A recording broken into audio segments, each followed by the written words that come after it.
मनोज जरांगे यांच्या उपोषणाचा आज दुसरा दिवस। जरांगेंच्या आझाद मैदानावरील आंदोलनाला 1 दिवसाची मुदतवाढ। जरांगे मात्र बेमुदत उपोषणावर ठाम।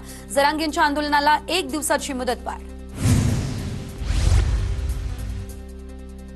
गृहमंत्री अमित शहा आणि विनोद तावडे यांच्यात चर्चा। मराठा आंदोलनासंदर्भात अमित शहा यांनी तावडेंकडून घेतली माहिती।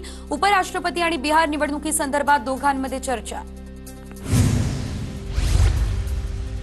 सरकार इंग्रजांपेक्षाही बेकार। सरकारचा आंदोलकांना अन्नपाणी न मिळू देण्याचा डाव। तर मात्र आता असली डाव खेळा आणि मराठ्यांना आरक्षण देऊन टाका, जरांगेंची मागणी।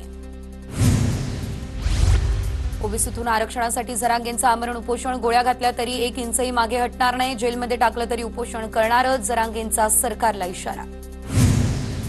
भाजपचा पहिला नेता जरांगेंच्या भेटीला। आमदार सुरेश धस यांनी उपोषणस्थळी जरांगेंची घेतली भेट। मुख्यमंत्री आणि उपमुख्यमंत्र्यांसोबत तोडगा काढण्यासंदर्भात बोलणार सुरेश धस यांचं वक्तव्य।